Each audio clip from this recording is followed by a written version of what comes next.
Today is Friday, Parashat Matot-Masei. Tomorrow, Shabbat, we're going to read two parashiot. First one is Matot, the second one is Masei. And we will conclude the book of Bemidbar. Masei means in Hebrew, travels, journeys.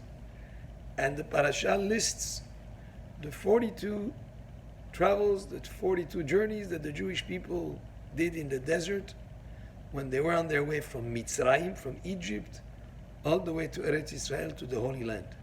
And it lists the traveling and the encampment that they camped at, each one of these 42 places.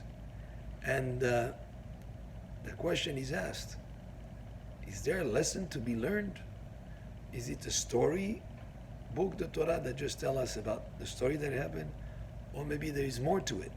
Maybe it's a message that Torah is telling us. Well, there are quite a few messages that are delivered just by telling us about these 42 travels, the encampments, the stations that they reached, and not just for them in the desert, but very relevant and applicable to our personal life in this day and age.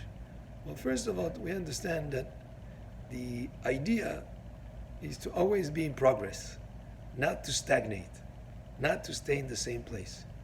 They left Egypt, which the word Mitzrayim in Hebrew means a tight place, place that doesn't have freedom in it. It's a place that is, actually it was a place of much immorality there. It was a place that was a tight spot, you could say. That's Mitzrayim. They left that place that was a very low place spiritually. That was a place that was a tight spot where they were.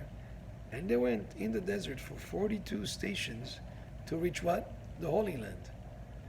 So the idea is continued progress from the low point to the high point of Eretz Israel. High point spiritually. But it's not just for them. It's a lesson for us also. That in life, we come to this world to be involved continuously in progress. You never rest on your laurels. You never say, that's it, I've learned enough Torah, I've done enough mitzvot. There's always more to learn. There's always more to progress. And a person should never, ever stagnate, but keep moving forward. Yet, in those places where they camped, the Jewish people in some places had challenges. Sometimes they succumbed to their desire for meat. Like there was a place called Kivrot HaTa'ava, the tombs of desire. There's a place called Tav'era, which has to do with fire. So these also, in a personal life of experiences that he has, sometimes a person is put to test. Is he going to be able to go through the test with flying colors? And then that station was a station that, despite the challenge of the test, he was able to come through with it and become a better person through it. Tav'era means fire, could be having to do with anger.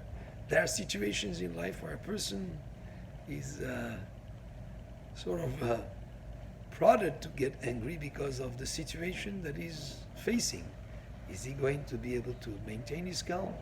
Then he will have gone through that station in life with flying colors. But if he succumbs to the temptation to get angry, then he has more work to do in the future. So that each station in life is also an opportunity to grow, an opportunity to become a better person. And many of the names, each one of the names actually, of the stations in the desert had a hint to something. It could be a hint that a person should be humble just by the name of the place. It could be a hint for a person to maintain his calm and not get angry, to self-control for desire. Each station in life, but the idea is always to keep moving with a purpose. The purpose in the desert was to reach Eretz Israel, the Holy Land. The purpose in life is, after a person is born, is to go through life by becoming a better person, by making the place a better place to live in, by standing up to challenges, by continuing to learn Torah, to do mitzvot, so that a person earns the merits that will entitle him to quote unquote a type of holy land in the world to come. So it's not just about the encampments in the desert, it's also a lesson for each and every one of us that we may continue Be'ezat Hashem to learn Torah, to become more observant of mitzvot, to never look at a place where we stand as an end unto itself, but rather just a station on the way as we continue step by step to progress. And it's not one jump from Egypt to the Holy Land. It's 40 stations in between, because there are stages and steps as we continue to progress. It may not be done in one big jump, but rather one step at a time, one encampment at a time. And in the case of the desert, it was 42 camps, which in itself, that number of 42 is a very meaningful number, but that's for another discussion. Baruch Adonai le'olam, amen ve'amen, and Shabbat Shalom.